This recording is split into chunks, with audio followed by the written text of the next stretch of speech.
यत्र नार्यस्तु पूज्यन्ते रमन्ते तत्र देवताः। मनु स्मृति के इस श्लोक में बताया गया है कि जहाँ नारी की पूजा होती है वहीं सभी देवी देवताओं का निवास होता है, सभी देवता वहीं वास करते हैं।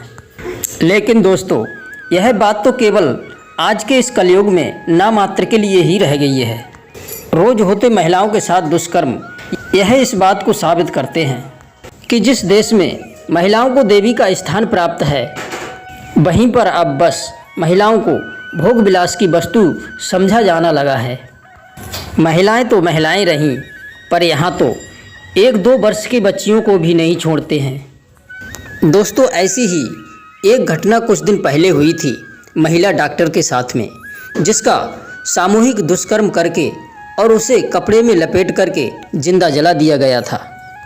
दोस्तों, भगवान ने महिला को बड़ी फुर्सत से बनाया है और महिला को बनाते समय भगवान का काफ़ी समय भी खर्च हुआ था।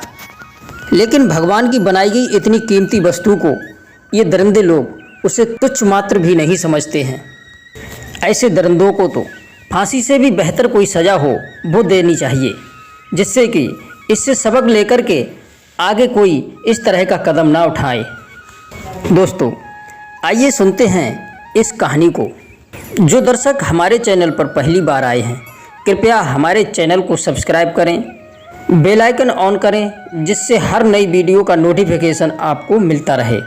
तो दोस्तों, आपसे निवेदन है कि इस कहानी को पूरा और ध्यान से अवश्य सुनिएगा और हो सके तो इस कहानी को शेयर ज़रूर करिएगा। तो दोस्तों, शुरू करते हैं आज की ये प्यारी सी कहानी। दोस्तों, आज का वीडियो बहुत ही ज्ञानवर्धक और प्रेरणादायक होने वाला है, तो आपसे निवेदन है कि वीडियो के अंत तक बने रहें। मित्रों, यह वीडियो आपके जीवन में आपको बहुत कुछ सिखा करके जाएगा। दोस्तों, स्त्री को इस सृष्टि की सबसे अद्भुत पहेली माना जाता है। स्त्री की प्रकृति को समझना मुश्किल ही नहीं बल्कि नामुमकिन भी लगता है। दोस्तों, ऐसा भी कहा जाता है कि स्वयं भगवान को भी अपनी इस रचना के समझने में भी भूल हो गई।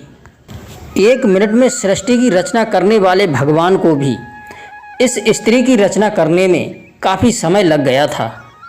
जब भगवान को स्त्री की रचना करते करते इतना बहुत सारा समय हो गया तो देवदूत भी उस पर सवाल करने के लिए मजबूर हो गए और भगवान से पूछ ही बैठे कि हे प्रभु, आपको इतना समय इस रचना में क्यों लग गया।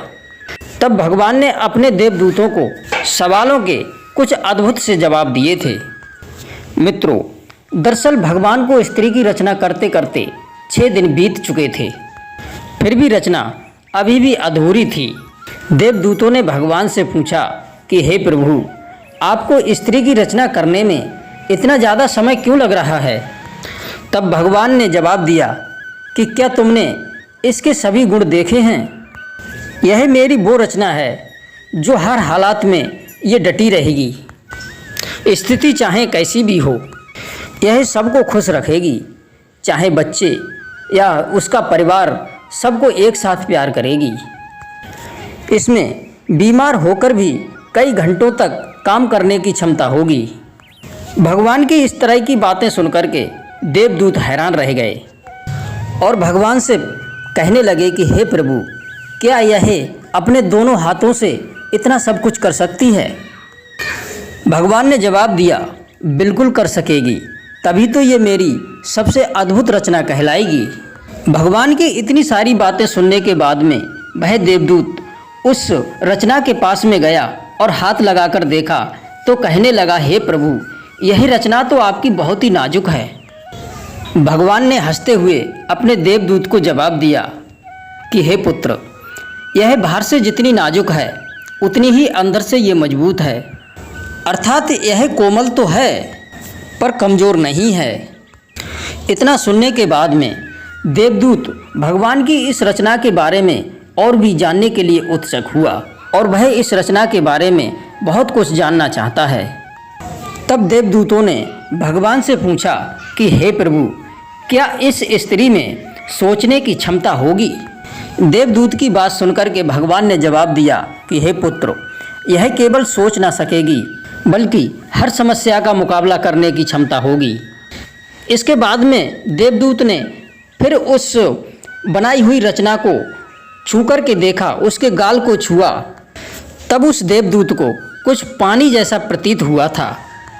तब देवदूत ने भगवान से पूछा कि हे प्रभु, इसके गालों पर ये पानी कैसा है? तब भगवान ने जवाब दिया कि यह इसके आंसू हैं। यह बात सुनकर के देवदूत हैरान सा रह गया और पूछा, आंसू? आंसू बह किस लिए है? देवदूत ने कहा कि प्रभु, जब ये हर समस्या का मुकाबला कर सकती है तो फिर ये आंसू किस लिए? भगवान ने जवाब देते हुए कहा कि हे पुत्र, जब यह कमज़ोर होने लगेगी तो ये अपनी सारी पीड़ा इन आंसुओं के द्वारा निकाल देगी। अपनी सारी पीड़ा आंसुओं के साथ बहा देने के बाद यह फिर से मजबूत बन जाएगी। अपने दुखों को भुलाने का इसके पास यह सबसे बेहतर तरीका होगा। और साथ ही साथ भगवान ने ये भी कहा कि ये आंसू इसकी ताकत भी होगी। देवदूत ने यह सुनकर के भगवान को जवाब दिया कि हे प्रभु, आप तो महान हैं, आपने यह रचना बड़े ही सोच समझ करके बनाई है। तब भगवान ने कहा कि यह स्त्री रूपी रचना हमेशा अपने परिवार की हिम्मत बनेगी और हर परिस्थिति में निश्चल रहकर ही यह समझौता करेगी। तब देवदूतों ने कहा कि प्रभु, मुझे लगता है यह रचना संपूर्ण है। तब भगवान ने जवाब दिया कि नहीं, अभी भी इसमें एक कमी है, और वह कमी ये है कि यह अपना महत्व ही भूल जाया करेगी कि वह खुद ही कितनी खास है। प्रिय दर्शकों, भगवान की इस रचना को देखने के बाद देवदूत भी जान गए कि आखिर एक स्त्री में इतने गुण क्यों पाए जाते हैं। दोस्तों, और इसके साथ ही साथ आप भी समझ गए होंगे कि स्त्री में कितने गुण पाए जाते हैं। फिर चाहे वह माँ हो, पत्नी या बहन, उसका हर रूप परिपूर्ण है। इसलिए भगवान की बनाई गई इस रचना को जानिए और अपनी माँ, बहन और पत्नी का सम्मान कीजिए। प्रिय दर्शकों, आज की इस वीडियो में यदि कुछ सीखने को मिला हो या वीडियो आपको पसंद आई हो तो वीडियो को लाइक और शेयर अवश्य करें। आप सभी दर्शकों का बहुत बहुत धन्यवाद। फिर मिलते हैं किसी नई वीडियो में नई जानकारी के साथ।